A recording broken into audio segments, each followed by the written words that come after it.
na história de Abraão, foi uma única palavra que mudou toda a história dele. Foi o eis-me aqui. No momento da chamada, no momento que o Senhor, ele chama Abraão, ele quer provar a fé de Abraão, Abraão está ali de pronto à voz de Deus. E este eis-me aqui, que fez toda a diferença na vida de Abraão. Percebam só no versículo 2. Acrescentou Deus: toma teu filho, teu único filho Isaque, a quem amas. Para quem não sabe, Isaque é o filho da promessa. Abraão, ele esperou por muitos anos por este garoto, por essa criança. Para determinado momento, ele ouviu uma voz, a voz de Deus pedindo este garoto como prova da tua fé. Mas percebam comigo que Abraão, ele não pensou duas vezes. Ele agiu tão somente pela fé. Eis-me aqui. Este eis-me aqui fez toda a diferença na história dele. Em diversos trechos desta passagem, nós podemos observar a convicção de Abraão de que alguma coisa Deus faria em prol dele. Percebam no versículo 5. Então disse aos teus servos: esperai aqui com o jumento, eu e o rapaz iremos até lá, e havendo adorado, voltaremos para junto de vós. Aí você me diz: opa, peraí pastor, tem alguma coisa errada. Porque se ele ia oferecer aquele garoto ali como sacrifício, se ele ia sacrificar a vida do próprio filho, como é que ele diz voltaremos? Percebam que ele não diz que voltaria sozinho, não, mas ele cita no plural: voltaremos. Porque ele tinha uma certeza dentro do coração dele, e era a certeza de que Deus proverá. E esta certeza, meu amigo, que muda a nossa história diante de Deus. Todos os homens da Bíblia que conseguiram algo de Deus, que foram abençoados, eles não olharam para as circunstâncias. Paulo e Silas, diz a Bíblia, que eles estavam em uma prisão dentro de outra prisão. Trazendo para os dias de hoje, Paulo e Silas, eles estariam num presídio de segurança máxima. E eles somente começaram a adorar a Deus, somente louvando a Deus, até que de repente sobreveio o tamanho terremoto e derrubou tudo.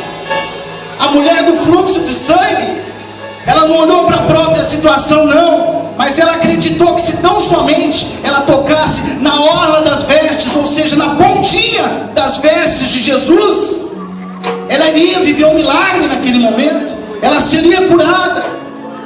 Davi, no Salmo 3, no momento que ele é perseguido pelo próprio filho Absalão, ele quer a cabeça de Davi. Percebam no Salmo 3, versículo 5, ele escreveu o seguinte: deito-me e logo pego no sono, acordo porque o Senhor me sustenta. Olha a certeza de Davi, olha a convicção que ele tinha. O cidadão, o próprio filho, queria a cabeça dele, ele escreveu o quê? Deito e logo pego no sono, acordo porque o Senhor me sustenta. Mas voltando para a história deste homem, voltando para a história de Abraão, o que fez toda a diferença na vida de Abraão, na história de Abraão, foi o eis-me aqui, meu irmão.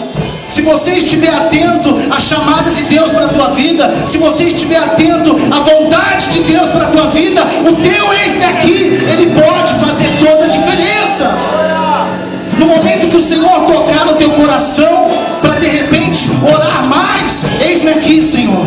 No momento que o Senhor tocar no teu coração para uma oferta de ousadia, para um dízimo de ousadia, eis-me aqui, Senhor. No momento que o Senhor tocar no teu coração para orar na madrugada e buscar no monte, eis-me aqui, Senhor.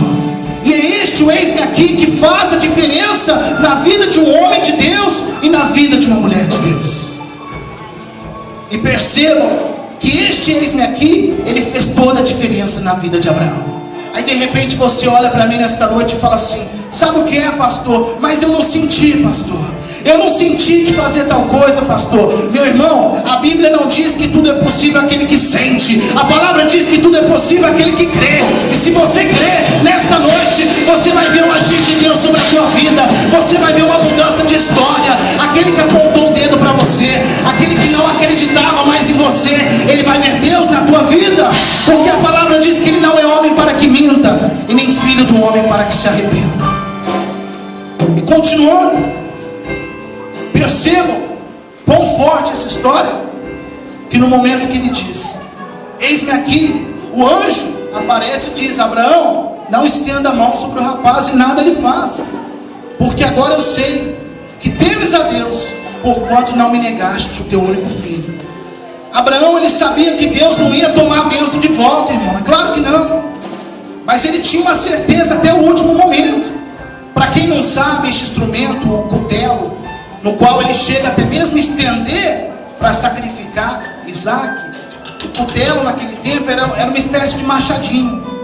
Ou seja, ele já estava preparado para o golpe final, sacrificar, tirar a vida do rapaz. Mas ele tinha uma certeza de que Deus proverá. E esta certeza ninguém pode roubar de mim nem de você, meu irmão. Porque o que Deus tem para a nossa vida é algo maravilhoso. E olha só o que Deus falou para ele no versículo 17. Dá uma olhada. Abraão 17, 18. Amém, igreja? Que deveras te abençoarei. Certamente multiplicarei a tua descendência como as estrelas do céu e como a areia da praia do mar. A tua descendência possuirá a cidade dos teus inimigos. Nela serão benditas todas as nações da terra, porquanto obedeceste a minha voz. Amém? Todas as vezes, amados, que existe uma obediência, a bênção, ela vem logo na sequência. Não adianta tentar resolver na força do próprio braço. É Deus na minha vida, é Deus na tua vida. Mas precisa existir o quê? Um eis-me aqui. Um eis-me aqui que faz toda a diferença na vida de um homem, na vida de uma mulher. Eis-me aqui, Senhor. Ainda que talvez esta chamada, esta voz de Deus, ela venha contra as circunstâncias. Tem de existir um eis-me aqui. Eis-me aqui, Senhor. Eu senti realmente de ser usado. Eu senti de realmente abençoar essa obra hoje.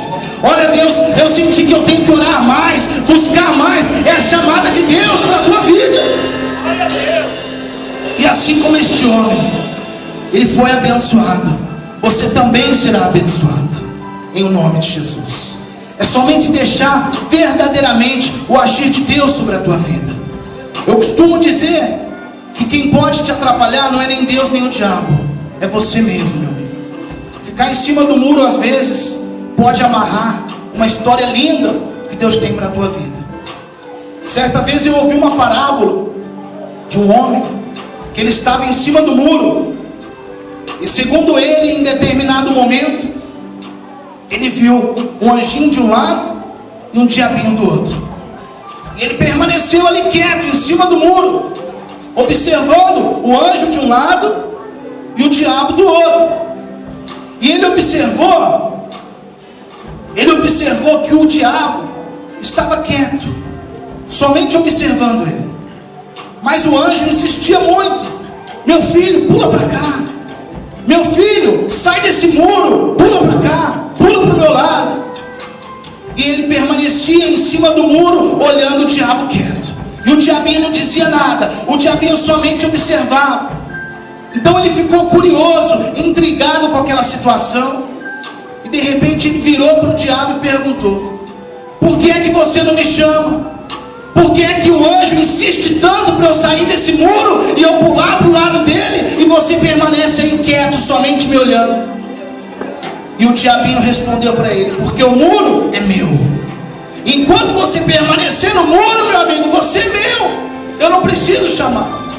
Já o anjo não. Desesperadamente ele clamava para aquele homem: pula para cá, pula para cá.